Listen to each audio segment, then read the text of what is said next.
So ನನಗೆ ನನ್ನ ಮಕ್ಕಳು ಎಲ್ಲಪ್ಪ ನೀನು ಶಾಲೆ ಕಟ್ಟಿದ್ಯೆ, ವಿದ್ಯಾಸಂಸ್ಥೆ ಹೇಳ್ತಾ ಇದೆಯೇ, ಓದು ಓದು ಅಂತ ಗಲಾಟೆ ಮಾಡ್ತಾ ಇದೆಯೇ ಅಂತ ನಾನು ನನ್ನ ಹೆಂಡತಿ ಅಂತ ನನಗಿಂತ ನಾನು ಬಿಡಿ ನಾನು ಜಾಸ್ತಿ ಅಟೆಂಡ್ ಮಾಡೋಣ. ನನ್ನ ವೈಫು ಅವ್ರ ಬೆಳಗ್ಗೆ ಸಾಯಂಕಾಲ ಅವ್ರಿಗೆ ಮಕ್ಕಳಿಗೆ ಎಜುಕೇಷನ್ ಕೊಡೋದೇ ಒಂದು ದೊಡ್ಡ ಆಸ್ತಿ.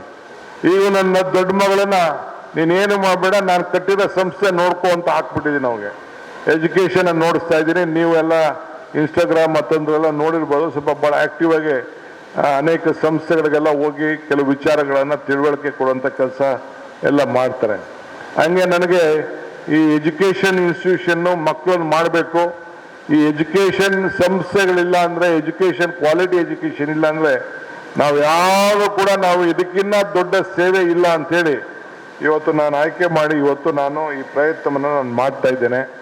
ಸೊ ನಾನು ಯಾಕೆ ನಂದೇ ಎಕ್ಸಾಂಪಲ್ ನಿಮಗೆ ಕೊಡ್ತಾ ಇದ್ದೀನಿ ಅಂತಂದರೆ, ಒಬ್ಬ ತಂದೆ ತಾಯಿ ಯಾವ ರೀತಿ ಯೋಚನೆ ಮಾಡ್ತಾನೆ, ನೀವು ಯಾವ ರೀತಿ ಯೋಚನೆ ಮಾಡ್ತಾರೆ.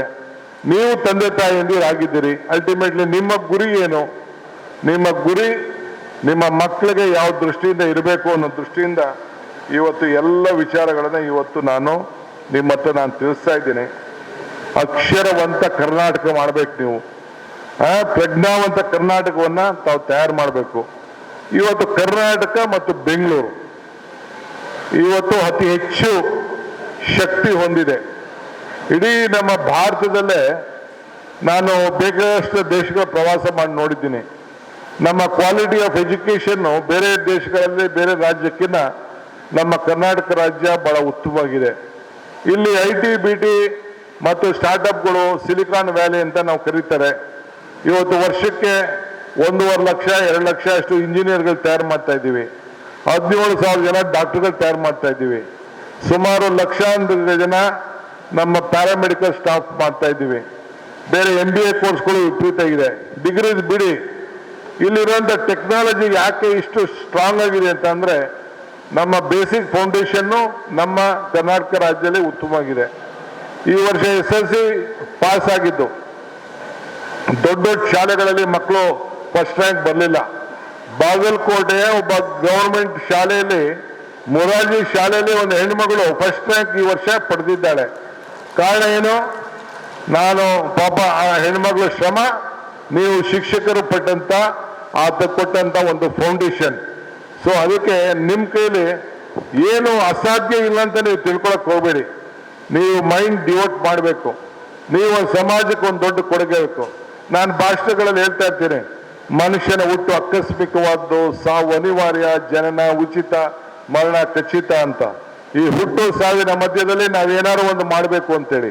ಹಂಗೆ ನಾನು ನಿಮ್ಗೆ ಹೇಳ್ತಾ ಇರೋದಷ್ಟೇ, ನಿಮ್ಮ ಬದುಕಿನಲ್ಲಿ ನಿಮ್ಮ ಶಿಕ್ಷಕರ ವೃಂದದಲ್ಲಿ ನೀವು ಅಟ್ಲೀಸ್ಟ್ 20 ಜನ ಇಡೀ ರಾಜ್ಯ ಮತ್ತು ಸಮಾಜ ಗುರುಸುವಂತ ಮಕ್ಕಳನ್ನ ತಯಾರು ಮಾಡುವಾಗ ಮಾತ್ರ ನಿಮ್ಮ ಶಿಕ್ಷಣ ವೃತ್ತಿಗೆ ಒಂದು ದೊಡ್ಡ ಸವಾಲಾಗಿರ್ತದೆ ಅನ್ನೋ ಮಾತನ್ನ ಈ ಸಂದರ್ಭದಲ್ಲಿ ಹೇಳಲಿಕ್ಕೆ ನಾನು ಬಯಸ್ತಾ ಇದ್ದೇನೆ. ಸೊ ಅದರಿಂದ ಇವತ್ತು ನಿಮ್ಮ ಮೇಲೆ ಬಹಳ ವಿಶ್ವಾಸ ಇಟ್ಕೊಂಡಿದ್ದೇನೆ. ನನಗೆ ಬೇಕಾದಷ್ಟು ಒತ್ತಡ ಇತ್ತು, ಕಾರ್ಯಕ್ರಮ ಇತ್ತು. ಆದರೂ ಈ ಶಿಕ್ಷಕರನ್ನ ನಾನು ಭೇಟಿ ಮಾಡಲೇಬೇಕು, ನಾನು ಮಾತಾಡಲೇಬೇಕು, ನನ್ನ ಶುಭ ಹಾರೈಸಬೇಕು.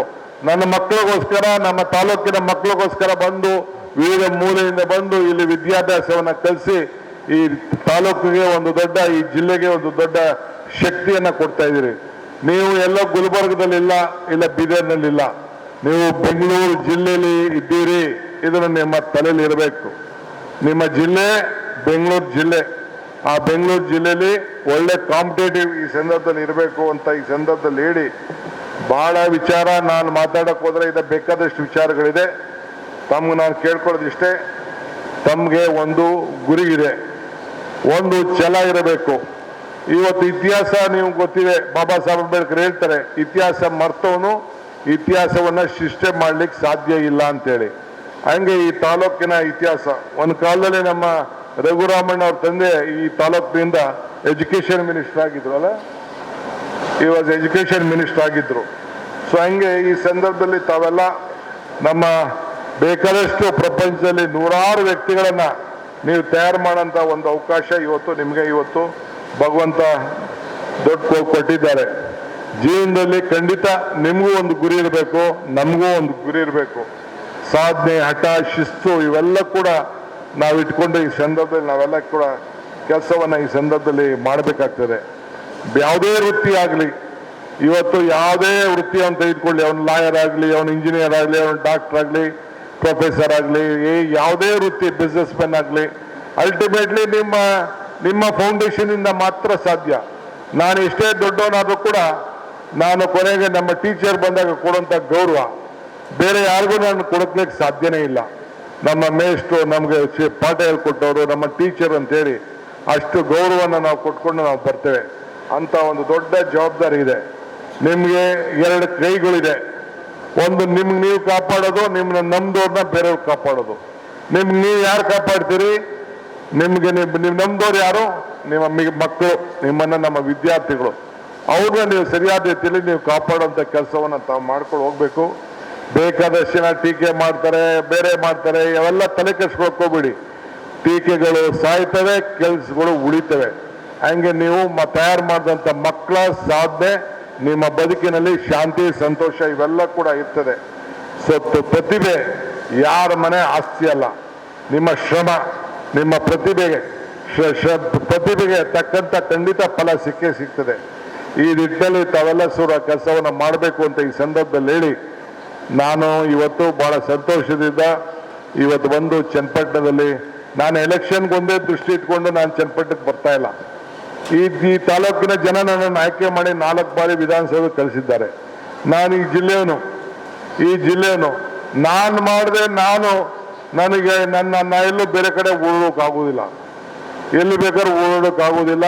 ಇದನ್ನು ನಾನು ಟೂರಿಂಗ್ ಟ್ಯಾಕ್ಸ್ ಥರನೂ ಕೂಡ ನಾನು ನಿಮ್ಮನ್ನ ಉಪಯೋಗಿಸ್ಕೊಳ್ಳಿಕ್ಕೆ ಸಾಧ್ಯ ಇಲ್ಲ. ನಾವು ಹುಟ್ಟಿರೋದು ಇಲ್ಲೇ, ನಾವು ಸಾಯೋದು ಇಲ್ಲೇ. ಅದಕ್ಕೆ ನಮ್ಮ ಮಕ್ಕಳನ್ನ ನೀವು ಸರಿಯಾದ ರೀತಿಯಲ್ಲಿ ತಯಾರು ಮಾಡಿ ಅಂತೇಳಿ ನಿಮ್ಮಲ್ಲಿ ನಮ್ರತೆಯಿಂದ ಕೈ ಮುಗಿದು ಕೇಳ್ಕೊಳ್ಳಿಕ್ಕೆ ನಾನು ಇಲ್ಲಿಗೆ ಬಂದಿದ್ದೇನೆ. ಇನ್ನೇನು ಮಾಡಕ್ ಹೋಗ್ಬೇಡಿ. ರಾಜಕಾರಣ ಇರ್ತದೆ, ರಾಜಕಾರಣ ಹೋಗ್ತದೆ. ಆದರೆ ನಿಮಗೂ ಒಂದು ಮಾನವೀಯತೆ ಇರಲಿ, ಹೃದಯವಂತಿಕೆ ಇರಲಿ. ಹೃದಯವಂತಿಕೆ ಇದ್ದು ನಾನು ಕೂಡ ಈ ಚನ್ನಪಟ್ಟಣ ತಾಲೂಕು ಬಂದು ಈ ಡಿ ಕೆ ಶಿವಕುಮಾರ್ ಹೇಳ್ದಂಗೆ ಏನೋ ಒಂದಷ್ಟು ಕೊಡುಗೆಯನ್ನ, ಒಂದು ಒಳ್ಳೆ ಮಕ್ಕಳನ್ನ ತಯಾರು ಮಾಡಿಬಿಟ್ಟು ಹೋಗ್ತಾ ಇದ್ದೀನಿ ಅನ್ನೋ ಒಂದು ಆಸೆ ಭಾವನೆ ಇರಲಿ. ಗುರುಭವನ ಮಾಡ್ತೀನಿ. ಆಮೇಲೆ ಮುಂದಕ್ಕೆ ನಿಮ್ಗೆಲ್ಲ ಕೂಡ ಯೋಚನೆ ಮಾಡಿ ನಾನೊಂದಿನ ನಿಮ್ಮ ಹತ್ರ ಮಾತಾಡ್ತೀನಿ. ಪಾಪ ಭಾಳ ಜನ ಸೈಟ್ಗಳು ಇಲ್ಲ ಅಂತ ಹೇಳಿದ್ರು. ಎಲ್ಲರೂ ಒಂದು ಕಡೆ ಒಂದಷ್ಟು ಜಮೀನನ್ನು ಖರೀದಿ ಮಾಡಿ ಟೀಚರ್ಸೇ ಒಂದು ಪ್ರತ್ಯೇಕವಾದಂಥ ಲೇಔಟನ್ನು ಕೂಡ ಫಾರ್ಮೇಷನ್ ಮಾಡಲಿಕ್ಕೆ ಒಂದು ಕಾರ್ಯಕ್ರಮ ಕೂಡ ಒಂದು ರೂಪಿಸೋಣ. ಅಸಾಧ್ಯ ಇಲ್ಲ ಅನ್ನೋದು ಏನಿಲ್ಲ. ನೀವೆಲ್ಲ ಇಲ್ಲೇ ಇರಬೇಕು.